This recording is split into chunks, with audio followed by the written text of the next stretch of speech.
Bismillahirrahmanirrahim. Assalamu alaikum students. I hope you will be fine with the great blessings of Allah. तो next आज हमने अपना next topic start करना है, तो चलें स्टार्ट करते हैं। बिस्मिल्लाहिर्रहमानिर्रहीम। हम आज इसमें प्रॉपर्टीज़ ऑफ आर्गूमेंट्स पढ़ेंगे और नेक्स्ट इसके एग्जांपल्स करेंगे। तो चलें स्टार्ट करते हैं। बिस्मिल्लाहिर्रहमानिर्रहीम। The argument of the product of any number of complex numbers is equal to the sum of their argument. Product of any two complex numbers का आर्गूमेंट किसके इक्वल होता है? सम ऑफ देयर आर्गूमेंट्स के equal होता है। अगर उन्हीं दो नंबर्स का सम किया जाए तो प्रोडक्ट इसके इक्वल होता है, सम के इक्वल। तो सपोज प्रूफ देखें, suppose G1 G2 G3 etcetera be non zero complex numbers. Further इसके अलावा लेट कर लें R1 R2 R3 be the मॉडुली हैं, ठीक है, मॉडुलस हैं, θ1 θ2 ये आर्गूमेंट्स हैं। तो वी हैव, अब हमने क्या फाइंड आउट करना है? तो we have G1 G2 G3 up to so on. तो देखें यहाँ हम जनरली G1 G2 क्या लेते हैं? G1 हम क्या लेते हैं? x plus iota y. तो यहाँ भी वही काम किया हुआ है और जो हमने पीछे पढ़ा हम z इसी के इक्वल लेते हैं ना। यहाँ देखें z is equal to x plus iota y लेते हैं और हम जानते हैं x is equal to r cos theta होता है और y is equal to r sine theta. तो इसकी जगह पे पुट कर सकते हैं आर कोस, आर कॉमन ले लिया मैंने इसी स्टेप में, cos theta plus iota sine theta. तो वही काम इन्होंने बुक में किया हुआ है कि यहाँ इस G1 G2 G3 की जगह पे सारे करके ना पुटिंग्स, तो R1 इसमें से कॉमन ले लिया, इसका ये आया, जो सब्सक्रिप्ट होगा उस हिसाब से ये लगेगा, ठीक है, इस कॉम्प्लेक्स नंबर्स का फॉर्मूला लगेगा। मल्टीप्लाई इसी तरह यहाँ R2 ये कॉमन ले लिया इन दोनों में से, इस तरह से ये इक्वेशन आई बनी। नेक्स्ट स्टेप में R1 R2 R3, अब इन R1 R2 और R3 तीनों में से कॉमन निकाल लिया अप टू सो ऑन और अंदर कोस θ1 मतलब θ1 θ2 कोज वाली टर्म सारी एक साथ कर ली, क्योंकि कोज इसमें भी है, इसमें भी है, कोज इसमें भी है। तो θ1 प्लस θ2 अप टू θ3, इनके एंगल ही चेंज है ना, तो वो इस तरह, और प्लस आयोटा और साइन, ये साइन वाली सारी टर्म्स अलहदा कर दिया, आयोटा साइन, ठीक है, इमेजिनरी अलहदा कर दिया और रियल पार्ट अलहदा कर दिया। अब argument of G1 G2 up to Gn, अब हमने इसका आर्गूमेंट ही फाइंड आउट करना था, ठीक है, कि प्रोडक्ट करो, प्रोडक्ट ऑफ द आर्गूमेंट किसके इक्वल है? सम ऑफ देयर आर्गूमेंट्स के इक्वल है। तो जब आप इसका argument of G1 G2 is equal to किसके इक्वल आएगा? θ1 प्लस θ2 अप टू θn के इक्वल आएगा। हमने कहा कि ये क्या है? आर्गूमेंट्स। और यहाँ से अब आर्गूमेंट ऑफ G1 ये आर्गूमेंट अप्लाई अंदर, ये आर्गूमेंट अंदर अलग-अलग अप्लाई हो जाएगा, ठीक है। जब मल्टीप्लाई होगा तो अंदर दो के दरम्यान ऐड आएगा, तो ये θ1 किसके इक्वल है? Argument G1 plus argument G2 और θn किसके इक्वल है? प्लस आर्गूमेंट Gn के इक्वल है। इसका नेक्स्ट देखें, the argument of the quotient of two complex number. अगर हम दो कॉम्प्लेक्स नंबर्स का कोशेंट का मतलब होता है डिवाइड करें, P ओवर Q की form is equal to the difference of their respective argument. तो वो किसके इक्वल होना चाहिए? उन्हीं रिस्पेक्टिव आर्गूमेंट्स के डिफरेंस के इक्वल होना चाहिए, मतलब अगर उनको मल्टीप्लाई करवाएं ना तो उसके इक्वल होना चाहिए। तो G1 ओवर G2 डिवाइड करेंगे तो इसमें यही काम करेंगे, R1 वही x G is equal to x plus iota y होता है, तो उसमें एक्स और वाई की वैल्यूज पुट करके कॉमन लेंगे तो आपके पास ये इक्वेशन बन जाएगी। ये इक्वल आई थिंक इधर है और R1 ओवर R2 इसके साथ है। तो ये सारी टर्म किसके इक्वल हमने रखनी है? Difference of the respective arguments के इक्वल रखनी है। तो ये सारी टर्म हमने इसके इक्वल रख ली, ठीक है, इनका मल्टीप्लाई हो रहा है आपस में। तो यहाँ से देखिए हम नेक्स्ट स्टेप में R1 ये इक्वल इस साइड पे और R1 R2 इसके साथ हैं, शायद थोड़ी सी मिस्टेक है। तो R1 ओवर R2, तो यहाँ से देखें कोज, अब इसमें से कॉमन ले लें, कोज कॉमन ले लें, θ1 और θ2 आपस में माइनस हो रहे हैं, प्लस इमेजिनरी वाला आयोटा, इमेजिनरी वाली टर्म एक साथ आ जाएंगे, आयोटा कॉमन आ जाएगा और साइन θ1 ये 1 है, हाँ θ1 और माइनस θ2। उसके बाद अब G1 ओवर G2 का आर्गूमेंट करना है। Argument of G1 over G2 equal है θ1 माइनस θ2 के, ठीक है। और इसी तरह जब आप इन पे लदा करेंगे तो ये θ1 किसके इक्वल है? आर्गूमेंट ऑफ G1 और θ2 आर्गूमेंट ऑफ G2। तो इस तरह से प्रूफ हो गया। रिमार्क्स देख लें, we can not compare two complex numbers, we can compare only their absolute values. तो हम दो कॉम्प्लेक्स नंबर्स को कंपेयर नहीं कर सकते, लेकिन उनके एब्सोल्यूट वैल्यूज़ को कंपेयर कर सकते हैं। G1 is greater than G2 और G1 is less than G2 are meaningless. तो ये मतलब बेमतलब है, ये बेमायनी है, ठीक है। वेयर एज G1 का मोड इज़ ग्रेटर देन हो Z2 का मोड, या Z1 का मोड इज़ लेस देन हो Z2 का। तो ये मीनिंगफुल है, ठीक है। हम क्वेश्चन ज़्यादा जितने भी क्वेश्चन हम करेंगे उसमें हम मोड ही ग्रेटर देन करेंगे, इस तरह नहीं करेंगे कि Z1 ग्रेटर है Z2, ये इसका कोई मतलब नहीं, इस तरह हम नहीं करेंगे। इस तरह करेंगे मोड Z1 का मोड ग्रेटर होना चाहिए या मोड लेस देन होना चाहिए। तो मोड के से हम क्वेश्चन सोल्व करेंगे। एग्जाम्पल 1 देखें, if Z is equal to, ये एग्जाम्पल दी हुई है, then prove that locus of Z is an ellipse, find the semi major and semi minor axis. तो यहाँ let Z is equal to, हम हमेशा यही करते हैं, Z इसके इक्वल होता है, तो इस Z की जगह पे हम ये x plus aorta y put कर देंगे। तो देखें जब पुट किया तो ये इक्वेशन बन गई। तो इधर से जब मैंने पुट किया तो ये इक्वेशन बनी। अब देखें नीचे ऊपर जो ये 1 प्लस एओटा t का स्क्वायर है, इसका ना आप स्क्वायर ओपन कर देंगे, जो a प्लस बी का होल स्क्वायर आपको पता है, ये यहाँ स्क्वायर ओपन किया तो ये टर्म बनी। अब इधर से 1 प्लस 2 एओटा टी, इसी तरह माइनस, अब ये एओटा स्क्वायर की जगह पे ना -1 पुट किया है, एओटा स्क्वायर किसके इक्वल है, -1 के इक्वल है, तो यहाँ वैल्यू पुट की और ये टर्म बन गया। अब इस स्टेप में देखें 1 माइनस टी स्क्वायर, ये और ये टर्म एक साथ कर दी ब्रैकेट में, और देखें 2 माइनस 1, ठीक है, ये भी एओटा टी किया, ये भी एओटा टी है, तो 2 माइनस 1 किया तो प्लस एओटा टी बचा, और नीचे 1 plus T square as it is. अब यहाँ से कंपेयर कर लें real and imaginary parts. Real part ये है x और ये सारा रियल पार्ट है, ठीक है, इतना, और imaginary part y is equal to T over ये वाला। तो यहाँ से मैंने real and imaginary parts equal कर लिए। नेक्स्ट उन्होंने जस्ट सिंपल इसमें पुट किया हुआ x और y की वैल्यूज हमने निकाली ना इधर से इक्वेट करके रियल और इमेजिनरी पार्ट्स। तो यहाँ से x की जगह पे x की वैल्यू पुट की, इसका स्क्वायर प्लस 4 इंटू y की जगह पे y की वैल्यू पुट की, तो T square over 1 plus T, ये सारी टर्म आ गई। तो उसके बाद अब इस टर्म से आगे ये किस तरह आया ये स्टेप, तो यहाँ से ये देखें, ये हमने जब पुटिंग्स की तो ये इक्वेशन आ गया। अब ये होल का स्क्वायर है तो ऊपर का ऊपर स्क्वायर, नीचे का नीचे स्क्वायर मैंने सेपरेट कर दिया। जो मैंने ऊपर का स्क्वायर लिया उसको मैंने ओपन कर दिया, a माइनस बी का होल स्क्वायर का फार्मूला बन रहा था वो ओपन कर दिया, प्लस ये इसी तरह रहा।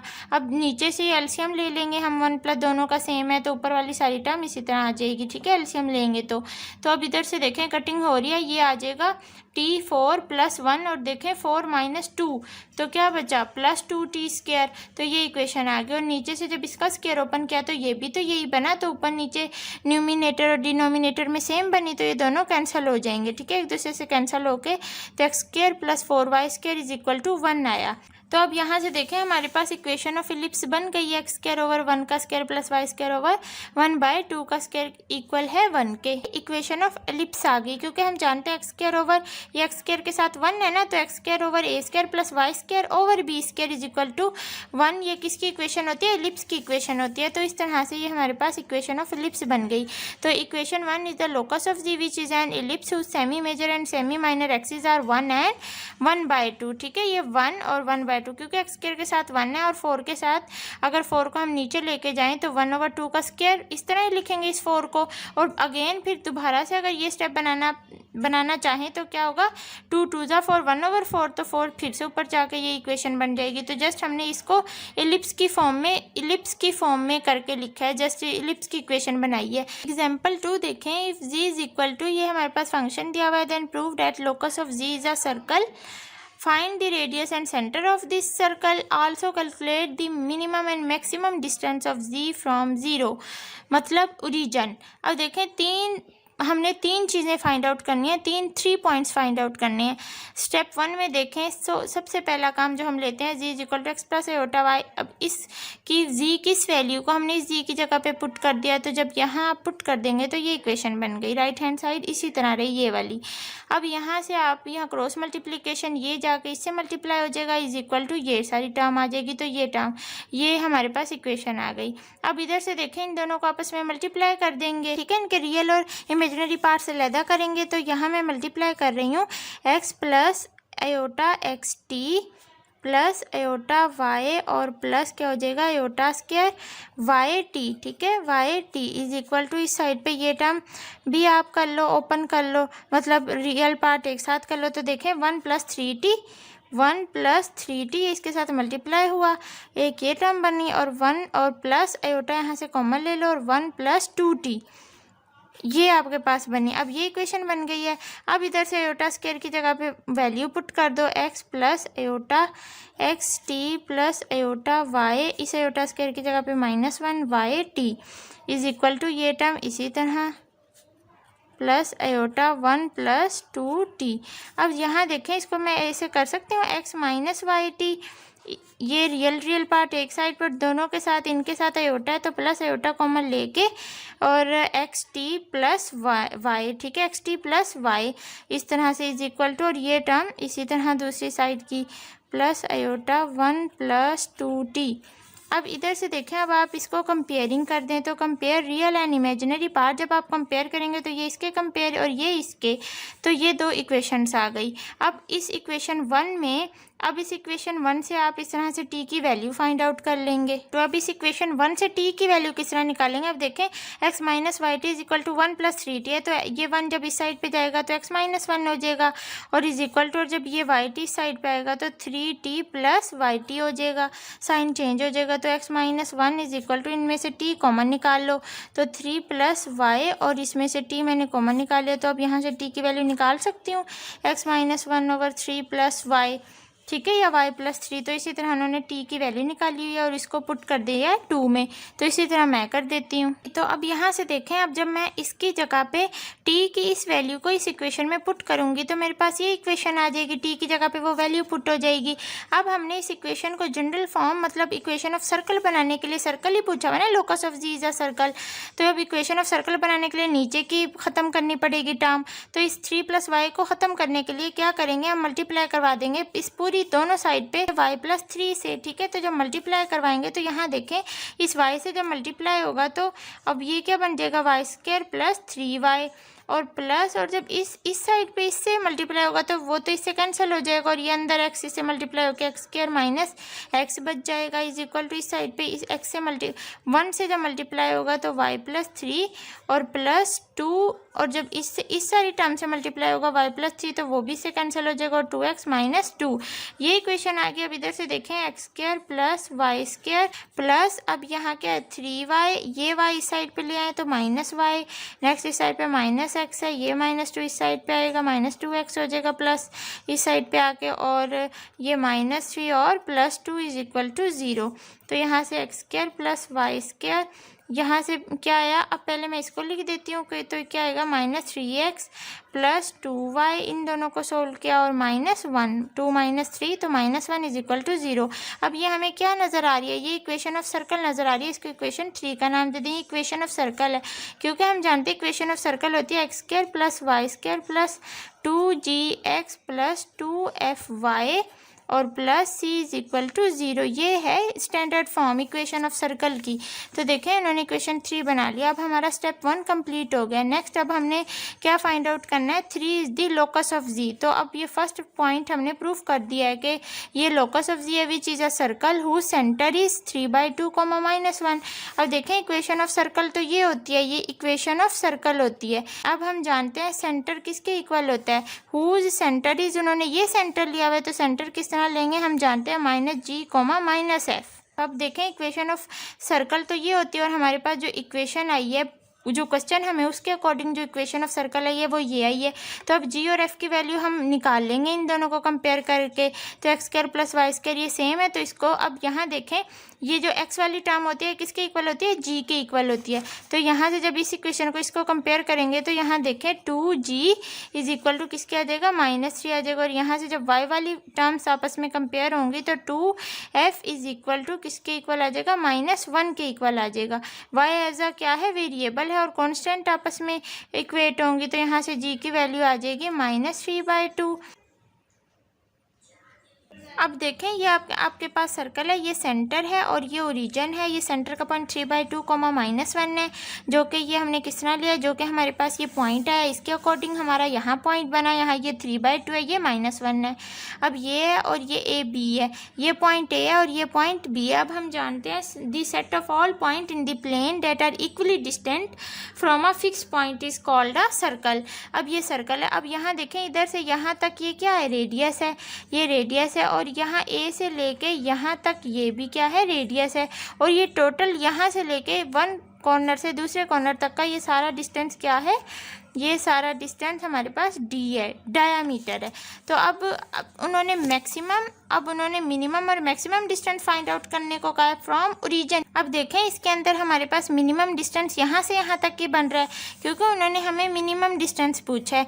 तो मिनिमम डिस्टेंस हमारा यहाँ से लेके यहाँ तक का ही बन रहा है, जो कि क्या है, ओ है, ओ ए है। तो यहाँ से मिनिमम डिस्टेंस किसके इक्वल आ जाएगा, मिनिमम डिस्टेंस है ओ ए। अब ओ ए किस तरह फाइंड आउट करेंगे, जब आप ओ ए सी में से, इस टोटल में से माइनस कर देंगे ओ सी को, ठीक है, ए सी में से माइनस कर देंगे ओ सी को। जब पूरे में से ओ सी को माइनस करेंगे फिर ही तो हमारे पास ओ ए आएगा।